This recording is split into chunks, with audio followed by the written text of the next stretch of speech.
ചേർത്തലയിൽ റെസ്റ്റോറന്റിന്റെ വിശ്വാശംസ പോസ്റ്റർ വിവാദത്തിൽ സ്വമേധയാ കേസെടുത്ത് ചേർത്തല പോലീസ് മെഹർമന്തി ഹോട്ടൽ ഉടമകളായ അർഷാദ്, ഷംനാസ് എന്നിവരെ അറസ്റ്റ് ചെയ്തു. പോസ്റ്റർ അറിവോടെ ചെയ്തതല്ലെന്ന് ഹോട്ടൽ ഉടമകൾ പോലീസിനെ അറിയിച്ചു. വാട്സാപ്പ് സ്റ്റാറ്റസായി ചിത്രം പുറത്തുവിട്ടതായും പിന്നീട് ഡിലീറ്റ് ചെയ്തതായും പോലീസ് കണ്ടെത്തിയിട്ടുണ്ട്.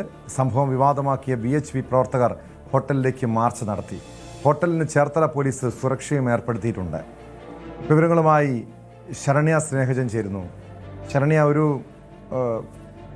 വിഷു ദിനത്തിൽ ഒരു കൗതുകത്തിനാകാം അല്ലെങ്കിൽ വൈറലാകാൻ വേണ്ടിയാകാം ഈ ഹോട്ടൽ ഉടമകൾ ഈ രീതിയിൽ ഒരു വിശ്വാശംസ പോസ്റ്റർ തയ്യാറാക്കിയത്. പക്ഷേ ഇന്ന് നമ്മുടെ സമൂഹത്തിൽ അത്രയധികം മതപരമായി എല്ലാ കാര്യത്തെയും കാണുന്നവരാണ്, അങ്ങനെ ചിന്തിക്കുന്നവരാണ്. പക്ഷെ അത് പിന്നീട് വിവാദമാകുന്നു, കേസാകുന്നു, അറസ്റ്റിലേക്ക് എത്തുന്നു. അതിനുശേഷം ഇപ്പോൾ BHP പ്രവർത്തകരുടെ ഭാഗത്തു നിന്ന് ഈ ഹോട്ടലിലേക്ക് മാർച്ച് പോലും നടത്തുന്നൊരു സാഹചര്യം ഉണ്ടായിരിക്കുകയാണ്.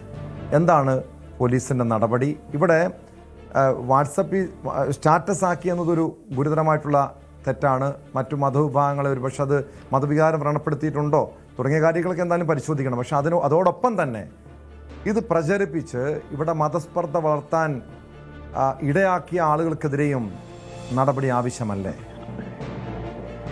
ടോമ, ഇതിലെ പ്രധാനപ്പെട്ട ഒരു കാര്യം എന്ന് പറയുന്നത് വിഷു ആഘോഷവുമായി ബന്ധപ്പെട്ട് ശ്രീകൃഷ്ണന്റെ ഒരു ചിത്രം, അത് മന്തി കഴിക്കുന്ന രീതിയിലുള്ള ആ ഭക്ഷണത്തിന് മുന്നിലായി ശ്രീകൃഷ്ണൻ കൊതിയോടെ ഇരിക്കുന്ന ഒരു ചിത്രമാണ് ഇവരുടെ റെസ്റ്റോറന്റിന്റെ പരസ്യമായിട്ട് ഉപയോഗിച്ചത് എന്നുള്ളതാണ്. അത് പരസ്യമായി ആ ഒരു പോസ്റ്റർ തയ്യാറാക്കിയത് ഈ വാട്സപ്പിൽ ഇതിന്റെ ഉടമ, അതായത് റെസ്റ്റോറന്റ് ഉടമയുടെ വാട്സപ്പ് സ്റ്റാറ്റസായാണ് ഇട്ടിട്ടുള്ളത്. മറ്റൊരു പ്ലാറ്റ്ഫോമിലും അത് ഉപയോഗിക്കപ്പെട്ടിട്ടില്ല എന്നുള്ളതാണ് പോലീസ് പറയുന്നത്. ഈ വാട്സപ്പ് സ്റ്റാറ്റസിൽ നിന്നാണ് പിന്നീട് ഈ ഉടമ അർഷാദ് ഉൾപ്പെടെയുള്ളവർ ഇത് പിൻവലിക്കുകയും അതേസമയം തന്നെ ഇതിന് ഇൻസ്റ്റഗ്രാം പേജിലൂടെ മാപ്പ് പറയുകയും ചെയ്തു, ഇങ്ങനെ അബദ്ധം സംഭവിച്ചു എന്നുള്ള രീതിയിൽ. പക്ഷേ ഈ സ്ക്രീൻഷോട്ട് പിന്നീട് കേരളം ഒട്ടുക്കെ വ്യാപിക്കുന്ന രീതിയിലേക്ക് പ്രചരിക്കപ്പെട്ടതായാണ് ഇപ്പോൾ പോലീസ് കണ്ടെത്തിയിട്ടുള്ളത്. മാത്രമല്ല BHP പ്രവർത്തകരുടെ നേതൃത്വത്തിൽ ഈ റെസ്റ്റോറന്റിലേക്ക് അനുമതിയില്ലാതെ മാർച്ച് നടത്തുന്ന അടക്കമുള്ള കാര്യങ്ങൾ സംഭവിക്കുകയും ചെയ്തിട്ടുണ്ട്. അപ്പോൾ ഈ ഉടമകൾ ഇത് പിൻവലിക്കുകയും തെറ്റ് പറ്റിപ്പോയെന്ന് തിരിച്ചറിഞ്ഞുകൊണ്ട് അവർ മാപ്പ് പറയുകയും ചെയ്തിട്ടുണ്ട്. പക്ഷെ അതേസമയം തന്നെ മതസ്പർദ്ധ ഉണ്ടാക്കുന്ന രീതിയിൽ വലിയ തോതിൽ ഈ ചിത്രം ഇപ്പോഴും പ്രചരിപ്പിക്കപ്പെടുന്നു എന്നുള്ളതാണ് യാഥാർത്ഥ്യം. അത് ഈ വാട്സപ്പ് സ്റ്റാറ്റസ് കണ്ടിട്ടുള്ള ആളുകൾ വളരെ കുറച്ച് ആളുകളാണ്. ഇതിൽ നിന്ന് ചിലരാണ് ഇത് സ്ക്രീൻഷോട്ട് ചെയ്ത് മതസ്പർദ്ധ ഉണ്ടാക്കുന്ന രീതിയിൽ പുറത്തേക്ക്, അതായത് ഇവരുടെ സ്റ്റാറ്റസായി മാത്രം ഉണ്ടായിരുന്ന ഒരു ചിത്രം പുറത്തേക്ക് വ്യാപിപ്പിച്ചത് എന്നുള്ളതാണ് ഇപ്പോൾ പോലീസിന്റെ ഒരു കണ്ടെത്തൽ ഉണ്ടായിരിക്കുന്നത്. അത്തരക്കാർക്കെതിരെയും നിയമ നടപടി കൈക്കൊള്ളും എന്നുള്ളത് പറഞ്ഞിട്ടുണ്ട്. കാരണം ഈ അർഷാദിനെതിരെയും ഒപ്പം തന്നെ ഈ കടയുടമകളായ 2 പേർക്കെതിരെയും ഇന്നലെ തന്നെ സ്വമേധയാ ചേർത്തല പോലീസ് കേസെടുക്കുകയും അവർക്കെതിരെ നിയമ നടപടി സ്വീകരിക്കുകയും ചെയ്തിട്ടുണ്ട്. അതിനപ്പുറത്തേക്ക് അവർ പരസ്യമായി മാപ്പ് പറയുകയും ചെയ്തിട്ടുണ്ട്. പക്ഷെ അതിനപ്പുറത്തേക്ക് ഇത് പല പ്ലാറ്റ്ഫോമുകളിൽ ഈ ചിത്രം മതസ്പർദ്ധ വളർത്തുന്ന രീതിയിൽ അല്ലെങ്കിൽ മതപരമായ വൈരാഗ്യം ഉണ്ടാക്കുന്ന രീതിയിൽ അത് ഉപയോഗിക്കപ്പെടുന്നുണ്ട് എന്നുള്ളത് പോലീസിന്റെ ശ്രദ്ധയിൽപ്പെട്ടു. ഇന്നലെ വൈകിട്ടോടുകൂടി ആലപ്പുഴ ജില്ലാ പോലീസ് മേധാവിയുടെ ഒരു സർക്കുലർ ഇറങ്ങിയിട്ടുണ്ട്. അതായത് ഈ ചിത്രം ഉപയോഗിച്ച് മോശം അല്ലെങ്കിൽ മതസ്പർദ്ധ മതവികാരത്തെ വ്രണപ്പെടുത്തുന്ന രീതിയിൽ ഉള്ള പോസ്റ്റുകൾ നവമാധ്യമങ്ങൾ ഇടുന്നവർക്കെതിരെ കൃത്യമായ നടപടി ഉണ്ടാകുമെന്നുള്ളതാണ്. ഇത്തരത്തിൽ 3 ഫോണുകൾ ഇന്നലെ പോലീസ് പിടിച്ചെടുത്തിട്ടുണ്ട്. കൂടുതൽ പേർക്കെതിരെ നടപടി ഉണ്ടാകുമെന്ന് പറഞ്ഞിട്ടുണ്ട്. മാത്രമല്ല അനുമതിയില്ലാതെ, അതായത് ഈ വിഷയത്തെ ആളിക്കത്തിക്കാൻ ശ്രമിക്കുന്നവർക്കെതിരെ ഇന്നലെ BHP അടക്കമുള്ളവർ പ്രവർത്തകരടക്കം ഈ റെസ്റ്റോറന്റിലേക്ക് മാർച്ച് നടത്തിയിരുന്നു. അവർക്കെതിരെയും കേസ് എടുത്തിട്ടുണ്ട്. അനുമതിയില്ലാതെ മറ്റ് പ്രകോപനകരമായ കാര്യങ്ങൾ പറഞ്ഞുകൊണ്ടൊരു മാർച്ച് നടത്തുക എന്നുള്ളത് ഇത് അബദ്ധവശാൽ സംഭവിച്ചു പോയതാണ് എന്നുള്ളതാണ്.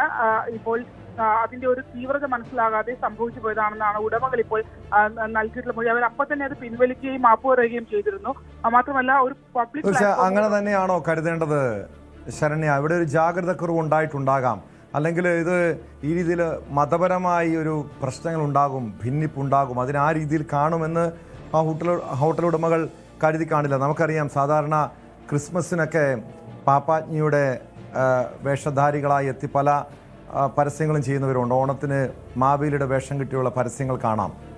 അങ്ങനെ ഒരു പക്ഷേ ശ്രീകൃഷ്ണനെ ഒരു കഥാപാത്രമാക്കി പരസ്യം ചെയ്തതായിരിക്കാം. പക്ഷെ അവിടെ ഒരു ജാഗ്രത കുറവ് ഉണ്ടായിട്ടുണ്ട് എന്ന കാര്യത്തിൽ യാതൊരു സംശയവുമില്ല. ആ തെറ്റ് ആ യുവാക്കൾക്ക് മനസ്സിലായിട്ടുണ്ട്, അവർ മാപ്പ് പറഞ്ഞിട്ടുണ്ട്. പക്ഷെ കൂടുതൽ നിയമ നടപടികൾ എങ്ങനെയായിരിക്കും ഈ വിഷയത്തിൽ, പ്രത്യേകിച്ച് ഈ ഹോട്ടൽ ഉടമകൾക്കെതിരെ?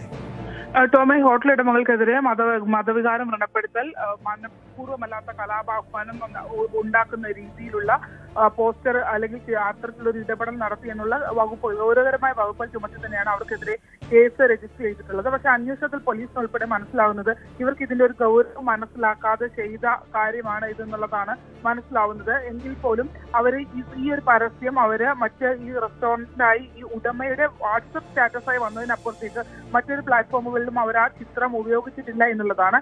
അപ്പോൾ അങ്ങനെ ഒരു ചിത്രം ഉപയോഗിച്ചിട്ടില്ല എന്നുള്ളത് പോലീസ് അവരെ അവിശ്വാസത്തിൽ എടുക്കുന്നില്ല, മറിച്ച് അവർക്ക് അതിനകത്ത് ഇതിന്റെ ഒരു ജാഗ്രത കുറവുണ്ടായി, അത് അങ്ങനെ സംഭവിച്ചൊരു വിഷയമാണ് എന്നുള്ള കണക്കൂട്ടൽ തന്നെയാണ് അന്വേഷണ സംഘം പോകുന്നത്. പക്ഷേ ഈ ചിത്രങ്ങളെ മറ്റൊരു തരത്തിൽ ഇപ്പോൾ പുറത്ത്, അതായത് ഇത്രയധികം പബ്ലിക് പ്ലാറ്റ്ഫോമുകളിലേക്ക്, സോഷ്യൽ മീഡിയ പ്ലാറ്റ്ഫോമുകളിലേക്ക് ഈ ചിത്രം എങ്ങനെ പോയി, അത് ബോധപൂർവം പ്രചരിപ്പിക്കാൻ മറ്റൊരു സംഘം ശ്രമിക്കുന്നു എന്നുള്ള കണ്ടെത്തൽ സംശയം പോലീസിന്റെ ഭാഗത്തുനിന്നുണ്ട്. അതിന്റെ ഭാഗമായാണ് ഇന്നലെ രാത്രി തന്നെ ജില്ലാ പോലീസ് മേധാവി മോഹനേന്ദ്രന്റെ നേതൃത്വത്തിൽ ഒരു സർക്കുലർ ഇറക്കുകയും ആലപ്പുഴ